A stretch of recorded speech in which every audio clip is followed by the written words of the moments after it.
First 6 months ಬೇಬೀಸ್ಗೆ mother's milk ತಾಯಿ ಹಾಲು ಅನ್ನೋದು ತುಂಬಾ ಮುಖ್ಯ.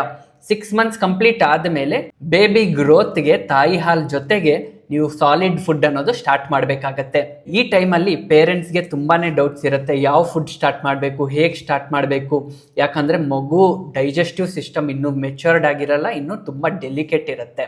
ಇವತ್ತು ನಾವು ಮಾರ್ಕೆಟಲ್ಲಿ ನೋಡಿದ್ರೆ ತುಂಬಾ ಪ್ರಾಡಕ್ಟ್ಸೇ ಸಿಗುತ್ತೆ. ಜಸ್ಟ್ ಹಾಟ್ ವಾಟರ್ ಅನ್ನೋದು ಆ್ಯಡ್ ಮಾಡಿ ರೆಡಿ ಆಗುತ್ತೆ ಅಂತ ಹೇಳ್ತಾ ಇರ್ತಾರೆ. ಇದು ಅಷ್ಟೊಂದು ಸಿಂಪಲ್ ಅಲ್ಲ. ನೀವು ಬೇಬೀಸ್ಗೆ ಏನೇ ಕೊಡ್ತಾ ಇದ್ದೀರಾ ಅಂತಂದ್ರೆ ಅದನ್ನ ನೀವು ಚೆನ್ನಾಗಿ ಬೇಯಿಸಿ ಕೊಡಬೇಕಾಗತ್ತೆ. ಈ ಸ್ಟೇಜ್ನಲ್ಲಿ ಬೇಬೀಸ್ ಏನು ತಿನ್ನುತ್ತೋ ಅದು ಅವ್ರ ಗ್ರೋತ್, ಡೆವಲಪ್ಮೆಂಟ್, ಬ್ರೈನ್ ಗ್ರೋತ್, ಇಮ್ಯುನಿಟಿಗೆ ತುಂಬ ಇಂಪಾರ್ಟೆಂಟ್ ಆಗಿರುತ್ತೆ. ಅದಕ್ಕೋಸ್ಕರ ಅವ್ರಿಗೆ ನ್ಯೂಟ್ರಿಷಿಯಸ್, ಫ್ರೆಶ್, ಟ್ರೆಡಿಷನಲ್ ವೇ ಅಲ್ಲಿ ಮಾಡಿರೋ ಫುಡ್ ಅನ್ನೋದು ಕೊಡಬೇಕಾಗತ್ತೆ. ಮನೆಯಲ್ಲೇ ಟ್ರೆಡಿಷನಲ್ ವೇ ಅಲ್ಲಿ ಮೊಳಕೆ ಹೊಡೆದು ಮಾಡೋ ಫುಡ್ ಬೆಟರ್ ಇರುತ್ತೆ. ಬಟ್ ಈ ಲೈಫ್ ಸ್ಟೈಲಲ್ಲಿ ತುಂಬ ಪೇರೆಂಟ್ಸ್ಗೆ ಈ ಥರ ಮಾಡೋದಕ್ಕೆ ಆಗೋದಿಲ್ಲ. ತುಂಬ ಪೇರೆಂಟ್ಸ್ಗೆ ಗೊತ್ತಿರೋದಿಲ್ಲ ಹೇಗೆ ಮಾಡಬೇಕು ಅಂತ, ತುಂಬ ಪೇರೆಂಟ್ಸ್ಗೆ ಮಾಡೋದಕ್ಕೆ ಆಗೋದಿಲ್ಲ.